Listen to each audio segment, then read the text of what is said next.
think we're being sued by the NRA, which I think is a real badge of honor. They're not happy, which makes me very, very happy. By the change that is represented by this bill, we need policy change to make sure our communities are safer from gun violence. It's sensible gun legislation that protects the Second Amendment rights of individuals for those that are using illegal weapons or selling illegal weapons, particularly in our cities and towns, but also put some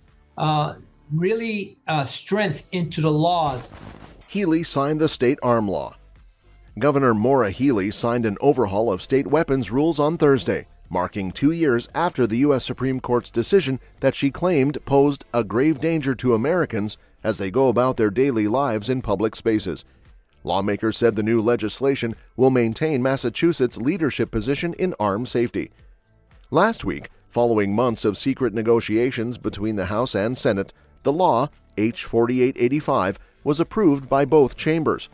All Republicans opposed the bill's final version, and a few Democrats joined them. Healey signed the bill in its entirety, approving new tactics to combat ghost arms, broadening the scope of the law permitting a court to take a person's arms away if they pose a threat to themselves or others, and extending the list of locations where state law prohibits carrying an arm to include government buildings, schools, and polling places. Although Massachusetts is proud of its strict arm laws, more has to be done to prevent bloodshed in our communities. Healey issued a statement saying, "This legislation updates our arms laws in response to the Supreme Court's misguided Bruin decision. It strengthens our ability to prevent arms from slipping into dangerous hands, invests in our communities to address the fundamental causes of crime, and cracks down on ghost arms and 3D printed weapons, which I have long supported. I'm appreciative of the legislature's and armed safety advocates' tireless efforts in bringing this measure to fruition because it will save lives." Healey, who signed a law crafted by the legislature on arms but had not presented her own, intends to hold a ceremonial bill signing event the following week. It will be an opportunity for legislators and activists who have been pursuing this new law for more than 2 years to demonstrate their accomplishments and draw attention to a bill that is expected to rank among the top few laws passed during Governor Healey's first legislative session. In an attempt to curb the spread of ghost arms, which, according to officials, are frequently put together at home by unlicensed arm owners, the law mandates that all arms, including separate frames and receivers, include a serial number. It also adds additional sanctions for making, transferring, and owning undetectable arms. Public Safety and Security Treasury Terrence Reedy stated, "Our laws must evolve to stop the proliferation of these dangerous weapons. Ghost arms and other untraceable arms pose a tremendous risk to public safety. This new legislation improves community safety, holds violent offenders accountable, and strengthens our ability to combat armed crime." Additionally, the measure strengthens Massachusetts' standing as the nation's leader in tough and efficient arm restrictions. The 2018 Red Flag statute is also expanded by the new law, enabling licensed healthcare practitioners and school administrators to ask a judge to temporarily seize a person's weapons if they are considered a threat to themselves or others. The statute makes it clear that as long as the extreme risk protection order is in effect, a person whose handgun license was revoked under the red flag rule is not eligible to get another one, according to Healey's office.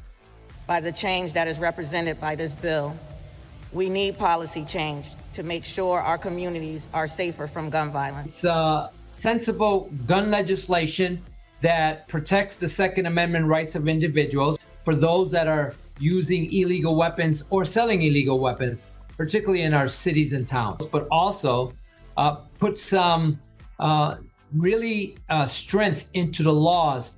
Additional provisions of the bill would streamline the licensing procedure, tighten regulations on modifications and parts that turn semi-auto weapons into automatic ones, increase data reporting regarding arms, and harmonize laws pertaining to driving under the influence and carrying an arm while intoxicated. The law also increases the penalties for firing an arm within 500 feet of a residence without the owner's permission, and establishes a new criminal charge for slaying an arm into an unoccupied building or residence. As of right now, Bay Staters who wish to own semi-auto rifles can obtain an arms license at the age of 18. The law would make purchasing a semi-auto rifle subject to a license to carry, which is only available to those who are 21 years of age or older. The executive director of the Massachusetts Chiefs of Police Association and the retiring chief of police in Upton, Michael Bradley Jr., said that his group had voted in favor of the legislation that Healy signed on Friday. Speaker Mariano, Senate President Spilka, and Governor Healy have our sincere gratitude for their persistent efforts in working with our organization to reach a compromise on arm reform and for their common goal of improving safety in the Commonwealth, Bradley said. We pledge to collaborate closely with the administration to tackle any obstacles that may emerge and guarantee the efficient implementation of the law's provisions.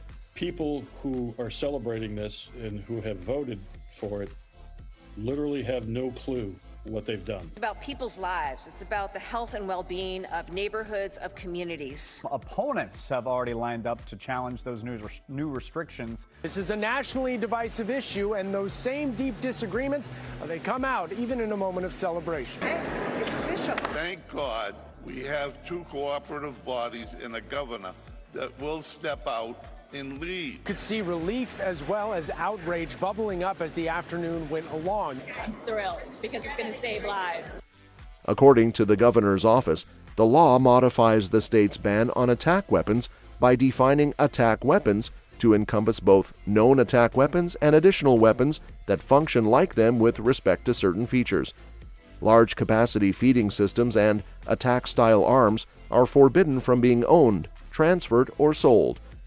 The new law forbids anyone from applying for a license to carry a mash gun, with the exception of legitimate collectors and arm instructors.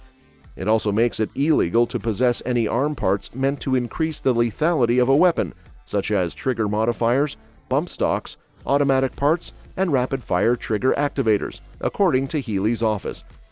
The CEO of the Massachusetts Coalition to Prevent Armed Violence, Ruth Zacharin, stated that there is no one-size-fits-all solution to the armed crime crisis that plagues our nation, and we appreciate the comprehensive, multifaceted approach that this bill takes towards ending this epidemic.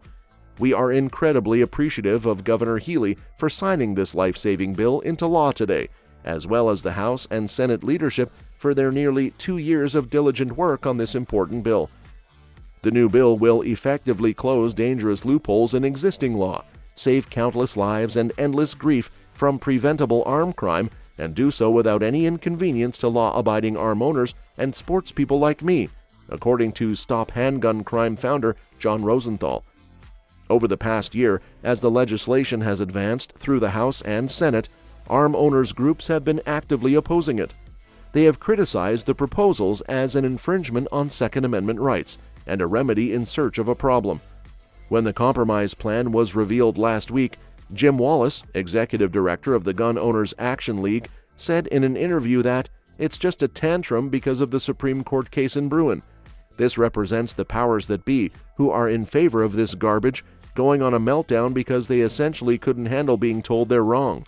Governor Healy and supporters say that these stricter gun laws will save lives, but others say it may have gone too far. Healy signing into law gun reform legislation that aims to crack down on so-called ghost guns. We're taking action to combat ghost guns and 3D printed guns. Now we've come together to enact our state's most significant gun safety legislation in a decade. Because as technologies advance, our laws need to advance with them.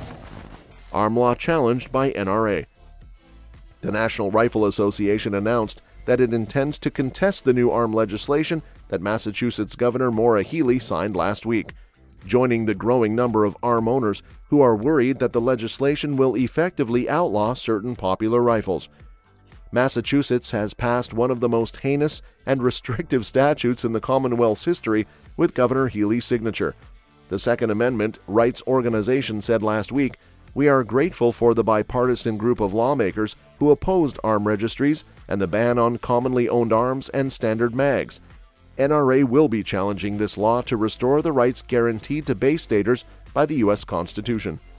The arm law's final version was approved by the Senate 35-5 after passing the House 124-33, I stand here today not just representing my family, but the way too many other families who are still waiting for answers. The NRA says they're planning to legally challenge the legislation, but speakers at today's signing, including House Speaker Ron Mariano, say they are not concerned about this challenge. Senator Mark Pacheco of Taunton and Reps Colleen Gary of Dracut, Patricia Haddad of Somerset, Kathy Lenatra of Kingston, David Robertson of Tewksbury, Alan Sylvia of Fall River, Jeff Turco of Winthrop, and Jonathan Zlotnick of Gardner were among the few Democrats who opposed the Republican majority. Athol Independent Representative Susanna Whips did not vote. Additionally, the bill modifies the definition of attack-style arms under state law, which has some arm owners concerned that many contemporary semi-auto rifles may now be deemed unlawful.